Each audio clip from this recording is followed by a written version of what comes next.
Okay guys, so that's my bike. Actually no, just kidding. That's my bike. That's just a little sketch of what I did, what I want it to be. Anyway, so this is kind of progress on my bike, kind of doing this, give a little shout out to CB350 Racer for all his help on my bike. I'm not the most I guess knowledgeable on motorcycles, but I am mechanically inclined, so I definitely kind of know what I'm doing with some stuff.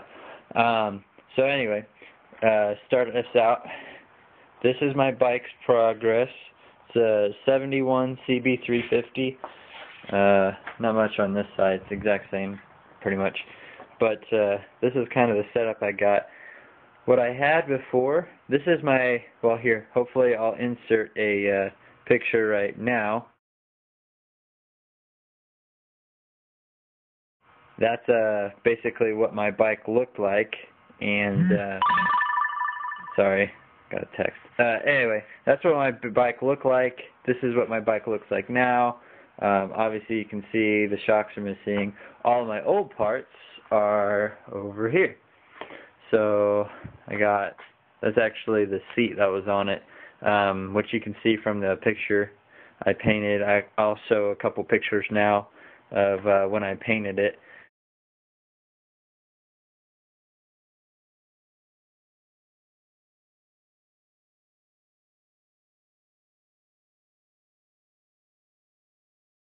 Anyway, all the old stuff off of it, old controls, old mirror. Well, the other mirror's broke because I laid it down, which is one reason why I'm redoing it.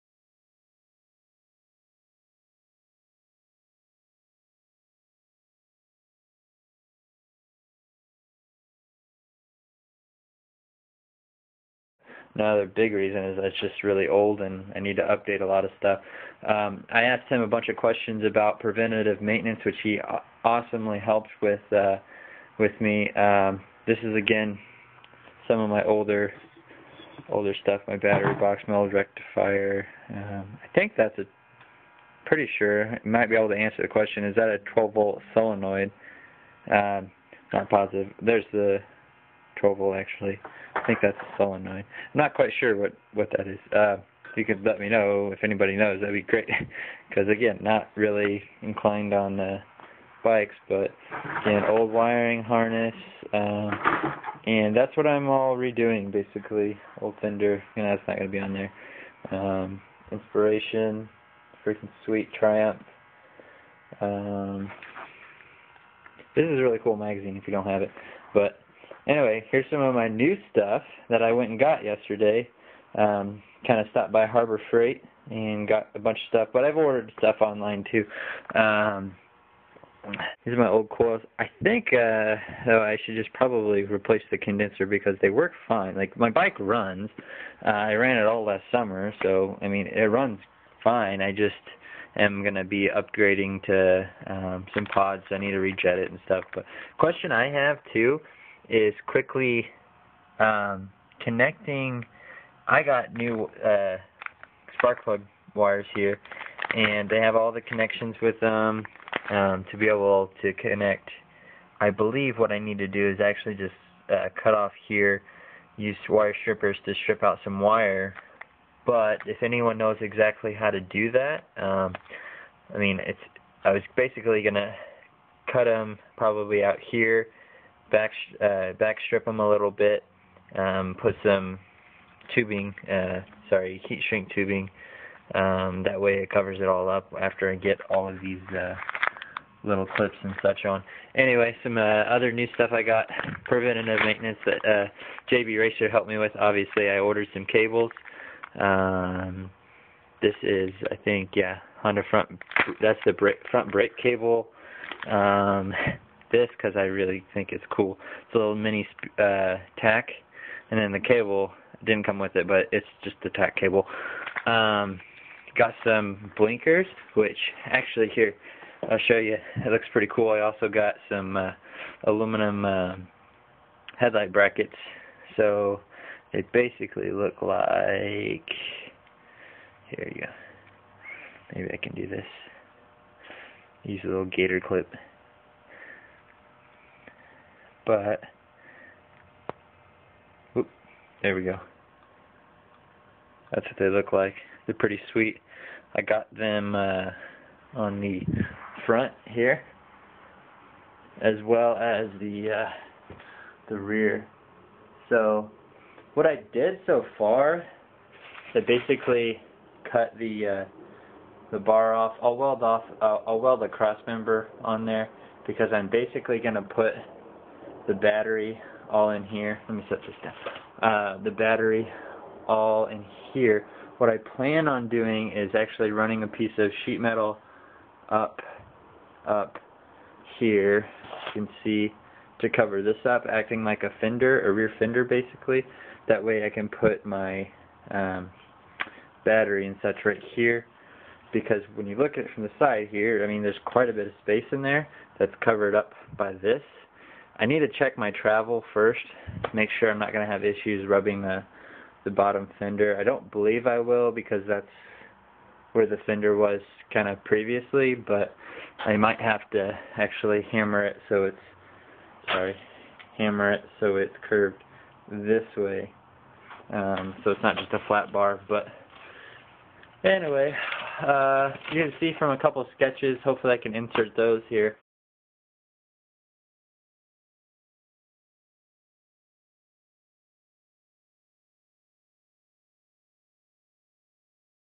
I'm going to do a telescoping seat pan, or seat cowl right here.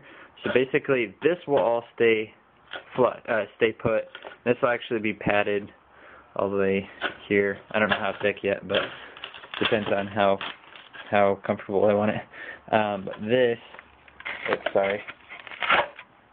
this will actually slide back, so it will be a longer seat for 1 to 2 people. But for one person, me riding around without anybody else on there, it'll be pretty cool. But then I can slide it back and have another person, so it doesn't look really long when one person is on there. Anyway, another cool thing I got at Harbor Freight was this little guy. Just simply LED. You can kind of see here, kind of. It's, well, not really. But it's a LED strip for just in your car or whatever, doing some work on it. If you want to have cool lighting in the car, I guess. I don't know. But what I'm going to use it for is brake light. So what I did is figured out I needed Radio Shack, got some 330 ohm resistors, got bridge rectifier, replaced the old one, got a safety, or a security switch actually. I mean, it's a toggle switch, but I'm going to use it as a security switch, so I'll hide it on the bike, make it where you have to have the switch on to even start the bike, run the power, little stop button. Anyway, I know this is getting long, so I'll just show you. Basically, this is what it'll look like with the resistor on. So this is just a running light, and then when I go like this, brake light, running light, brake light. What I'm doing is just simply, running light, brake light, running light, brake light. So that's basically what the resistor does, is just simply, if you don't know, resistor just helps lower the amount of electricity basically to the LEDs, so they're not as powered. It doesn't damage them, but yeah, so brake light. Thought it was pretty cool. But I think what I'm going to do actually is like this. I'm actually going to create a little sandwich. That way it's like that instead of flat. I don't know yet. Let me know what you guys think, actually, what I should do, because my ideas were to take this and do something back here. Sorry, I know it's all over the place, but do something back here like that, or I can't really do it with one hand, but basically it will be rounded like this following the curve here. If you can kind of understand what I'm talking about. Anyway, we'll follow this curve. Anyway, let me know, and that'll be a single line instead of a dual line where I squish it together. So that's my bike. Let me know what you think, and thanks again to CB Racer for all your help on preventive maintenance. Oh yeah, I was going to tell you, I got new tires. These are the old ones. They are originals, I believe, actually. You can tell from what he was saying, like dry rot. Yep, dry rot. Awesome tread. Awesome tread. Dry rot. So, bad stuff. Don't run them. When I switched them last summer, definitely big improvement was, or the best improvement was the tires. I don't know, last summer too, actually, I painted the insides as charcoal gray to match the bike, but I might do something different with it. Yeah, let me know what you think. Thanks again, CB Racer. Bye.